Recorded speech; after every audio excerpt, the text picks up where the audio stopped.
조 바이든 대통령이 81세 고령에 좋지 않은 기억력 등 건강 문제로 미국민들의 우려를 다시 확산시키고 있습니다. 미국 시민권을 취득하고 투표권을 얻을 수 있는 한인들이 20만 명이나 있는 것으로 나타났습니다. 미국의 주택시장이 지난 한 해 얼어붙었다가 올 봄에는 기지개를 펼 조짐을 보이고 있습니다. 미국 3대 은행들이 정부 규제를 앞두고 초과 인출 수수료를 대폭 줄여 수수료 수입이 25% 감소한 것으로 나타났습니다. 미래 에너지 산업으로 수소 에너지에 대한 관심이 되살아나고 있어 그 전망을 살펴봅니다. 여러분 안녕하십니까? 워싱턴 뉴스 투데이입니다. 조 바이든 대통령이 81세 고령에 좋지 않은 기억력 등 건강 문제로 4년 더 할 수 있느냐는 미국민들의 우려를 다시 불러일으키고 있습니다. 바이든 대통령은 최근에도 각국 정상들을 자주 착각해왔으며 한국계 특별검사가 바이든 대통령이 기밀 문건을 자택에서 소장하고 있었던 것에 대해 불기소하는 이유로 나이가 많고 심각하게 쇠퇴하는 기억력 감퇴 때문이라고 지적해 공화당원들의 공세와 민주당원들의 우려를 확산시키고 있습니다. 한면태 기자가 보도합니다. 81세에 4년 더 대통령으로 일하겠다며 재선에 도전하고 있는 조 바이든 대통령. 그는 어떤 메시지로 선거전을 펴더라도 81세라는 나이에 걸려 좀처럼 나아가지 못하고 있습니다. 단순히 81세 고령이기 때문이 아니라 잦은 착각과 이상한 행동으로 치매설까지 부채질하고 있는 데다가 기밀 문건 다루기를 수사해온 한국계 로버트 허 특별검사의 8단화가 바이든 대통령의 고령과 기억력 감퇴, 건강 문제에 기름을 붓고 있습니다. 조 바이든 대통령은 8일 밤 갑자기 마련된 백악관 기자회견에서 특별검사가 대통령을 형사 기소하지 않은 이유로 형편없는 기억력, 나이 들수록 능력 저하를 적시하는 데 대해 괜찮느냐는 기자 질문에 분개하며 내 기억력은 좋다고 반박했습니다. In his description, you are a well-meaning elderly man with a poor memory. I'm well-meaning and I'm an elderly man. I know what the hell I'm doing. I've been president. I put this country back on its feet. Worse, Mr. President? My memory is not good. My memory is fine. My memory, take a look at what I've done since I've become president. 수시간 앞서 한국계 로버트 허 특별검사는 바이든 대통령이 부통령직을 마치면서 기밀 문건들과 기밀 정보 소스, 수집 방법 등을 손으로 쓴 노트를 갖고 가 회고록 작가 등에게 공유한 사건에 대한 수사 결과를 발표했습니다. 로버트 허 특별검사는 바이든 대통령을 기밀 문건을 잘못 따른 형사범죄 혐의로 기소하지 않기로 했다고 밝혀 그의 법적 부담을 없애준 것까지는 좋았으나 그 사유를 설명한 8단어 때문에 큰 파문을 일으키고 있습니다. 로버트 허 특별검사는 좋은 의미로 형편없는 기억력을 가진 나이 든 사람이고 나이 들수록 능력이 저하되고 있기 때문에 불기소했다는 설명을 적시했습니다. 이는 비슷한 혐의로 기소된 트럼프 전 대통령과의 형평성 논란을 불러오기보다는 바이든 대통령의 최대 취약점인 81세의 고령과 잦은 착각 등 기억력 감퇴, 건강 문제에 대한 우려를 다시 증폭시키고 있습니다.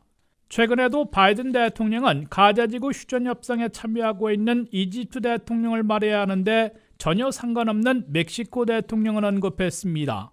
더욱이 프랑스 대통령을 언급할 때에는 에마뉴엘 마크롱 대통령 대신에 1996년에 세상을 떠난 프랑스와 미테랑 대통령을 말했고 독일의 총리와 2번 만났다고 이야기할 때에도 3년 전 퇴임한 앙겔라 메르켈이 아닌 수년 전 세상을 뜬 헬무트 콜 총리를 불렀습니다. 이 같은 사태에 트럼프 전 대통령 측에서는 즉각 형편없는 기억력을 가진 바이든 대통령이 그동안 우리를 전쟁의 늪으로 이끌었고 물가 급등의 재난을 초래했으며 납세자들의 기회를 박탈해온 것이라고 원색적인 비난을 퍼붓고 있습니다. 바이든 대통령이 과연 4년 더 대통령직을 맡을 수 있느냐는 데 대한 우려는 민주당 진영에서 더 깊어지고 있습니다. NBC 방송의 1월 말 여론조사에서 미 유권자들의 76%나 바이든 대통령이 4년 더 하기에는 너무 나이가 많다고 우려했습니다. 공화당원의 95%, 무소속의 81%가 압도적인 우려를 표시했고 민주당원들도 과반을 넘는 54%가 우려하고 있는 것으로 조사됐습니다. 이에 비해 3살 반 적은 나이인 도널드 트럼프 전 대통령에 대한 우려는 48%에 그치고 있어 단순 나이 때문이 아니라 기억력이나 활력을 보고 판단하고 있는 것으로 분석됩니다. WKTV 뉴스 한면택입니다.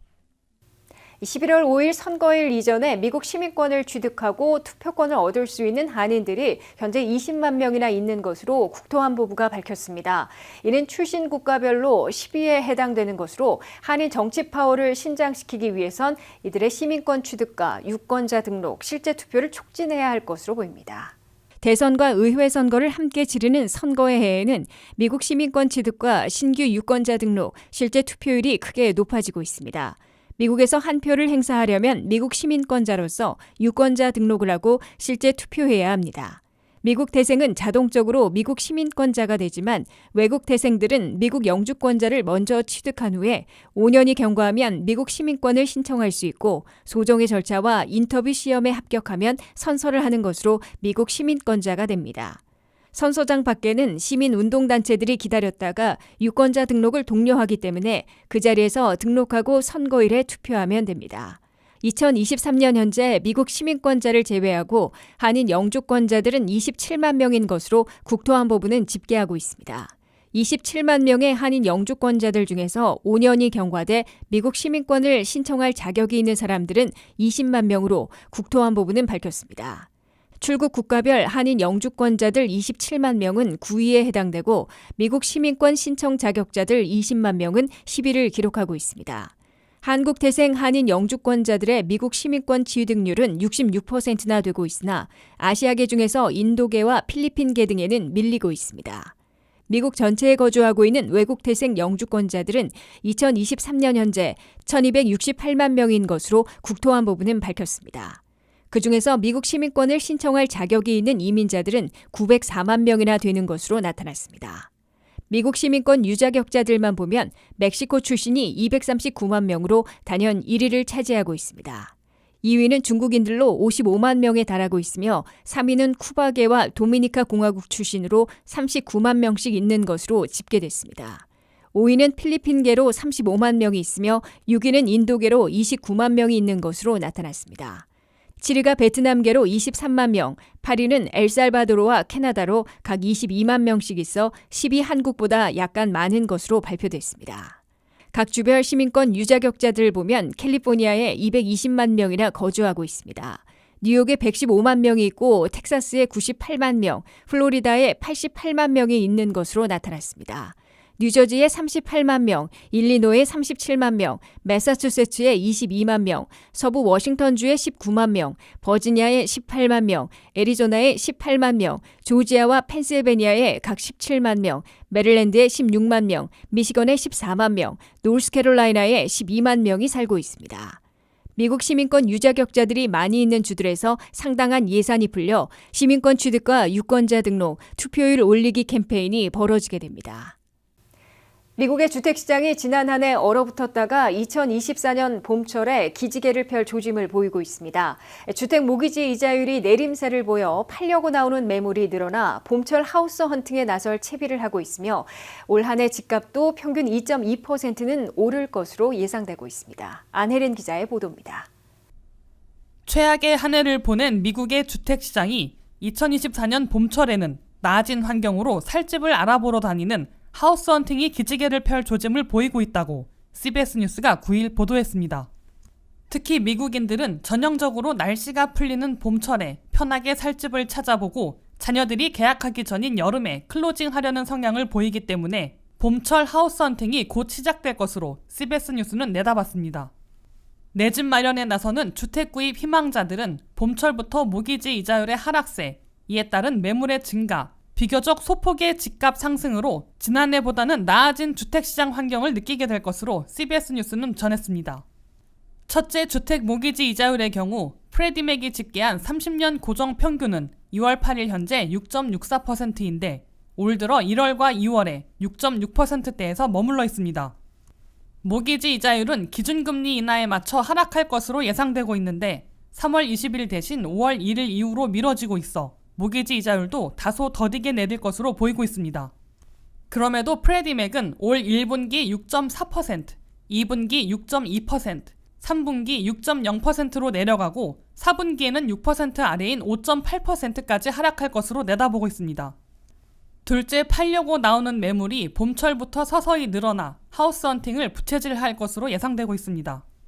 현재까지 주택 매물이 부족한 이유는 내 집 소유자들이 낮은 모기지를 포기하고 근 2배나 비싸진 새 모기지로 바꾸기 어려워 팔려고 내놓을 수 없는 상황이 전개됐기 때문인데 5에서 6%대 모기지 이자율에는 매물들이 다소 늘어날 것으로 보이고 있습니다. 그러나 매물이 늘어나도 셀러 마켓이 상당 기간 계속돼 내 집을 마련하려는 주택 구입 희망자들은 경쟁이 더 치열해지고 셀러의 양보를 기대할 수 없게 되며 집값도 계속 오르는 상황을 겪게 될 것으로 예상되고 있습니다. 여기에 주택 구입자들의 3분의 1을 차지하고 있는 올 캐시 현금 구입자들이 파워가 더 세질 것으로 보이고 있습니다. 셋째, 이 같은 상황으로 미국 내 주택 가격은 상승폭은 다소 둔화되겠지만 올해도 계속 오를 것으로 예고되고 있습니다. 주택 관련 15개 기관들이 예측한 결과 3곳만 하락을 내다봤고 12곳은 상승을 예상했는데 2024년 한 해 평균 2.2%는 오를 것으로 계산됐습니다. 올해 미국 집값 세대의 프레디 맥은 2.8%, 코어 로직은 2.5% 오를 것으로 예상해놓고 있습니다. 모기지 은행협회는 그보다 많은 4.1%, 골드만삭스는 5%나 오를 것으로 내다봤습니다. 반면 무디스는 올해 집값이 0.4%, 리얼터닷컴은 1.7%, 모건 스탠리는 3%나 하락할 것으로 예상했습니다. WKTV 뉴스 안혜린입니다. 바이든 행정부가 은행들의 초과 인출 수수료를 현재 건당 35달러에서 3달러로 대폭 낮추는 절차를 밟고 있는 가운데 대형 은행들에서는 이미 지난해 초과 인출 수입이 25%나 급감한 것으로 나타났습니다. 1위 은행 JP모건 체이스는 12%, 2위 뱅크 오브 아메리카에서는 64%, 3위 웰스파고는 27%나 급감한 것으로 밝혔습니다. 바이든 행정부가 과도한 초과 인출 수수료에 철퇴를 가하려고 경고하고 나선 가운데 대형 은행들은 이미 초과 인출 수수료 수입을 대폭 줄인 것으로 나타났습니다. 미국의 3대 은행들은 지난 한 해 초과 인출 수수료로 22억 달러를 걷어들여 전년도보다 7억 달러, 25%나 급감시킨 것으로 CNBC가 보도했습니다. 1위 은행인 JP모건 체이스는 2022년 12억 5천만 달러에서 지난해에는 11억 달러로 12% 줄어들었습니다. 2위인 뱅크 오브 아메리카는 3억 9,200만 달러에서 1억 4천만 달러로 무려 64%나 급감시켰습니다. 3위 웰스파고 은행은 액수로는 가장 많은 12억 8천만 달러나 걷어들였다가 지난해에는 9억 3,700만 달러로 27% 감소시켰습니다. 뱅크 오브 아메리카는 초과 인출 수수료를 건당 35달러에서 10달러로 대폭 낮췄습니다. JP모건 체이스는 바운싱 체크, 즉 부도수표에 대한 수수료를 없애고 50달러 초과 인출에 대해선 하루 유예 기간을 부여하면서 수수료 부과를 줄인 것으로 나타났습니다. 그럼에도 미국 은행들이 체킹 어카운트에서 잔액을 초과해 인출하거나 지불할 경우 초과된 액수뿐만 아니라 건당 평균 35달러나 초과 인출 수수료로 부과하고 있어 은행 고객들의 원성을 사고 있습니다. 바이든 행정부는 은행들의 초과 인출 수수료를 현재 평균 35달러에서 3달러로 대폭 낮추려는 새 규정을 공표하고 내년 10월부터 시행하겠다고 발표했습니다. 연방소비자금융보호국은 은행들의 오버드래프트 피, 즉 초과 인출 수수료를 대폭 낮추는 규정을 연방관보에 게재하고 4월 1일까지 의견 수렴을 거쳐 최종 규정 절차를 밟은 후에 내년 10월에 발효 시행한다고 밝혔습니다. 바이든 행정부의 새 규정은 이 초과 인출 수수료를 현재 평균 35달러에서 10분의 1인 3달러부터 6달러, 7달러, 최대 14달러 중에서 케이스별로 선택해 적용하도록 요구하고 있습니다. 새 규정은 자산이 100억 달러 이상은 175곳의 중대형 금융기관들과 신용협동조합 등에 적용됩니다. 각 금융기관들은 고객들이 소액의 부도를 막아주는 보호 서비스를 하고 있는 것이라고 주장하고 있으나 바이든 행정부는 가장 돈이 없는 고객들을 착취해 돈을 벌고 있는 것이라고 비난하고 있습니다. 바이든 행정부는 대형 은행들이 오버드래프트 서비스를 시작한 이래 지난 20년간 초과 인출 수수료만으로 2,800억 달러나 거둬들였다고 지적하고 있습니다.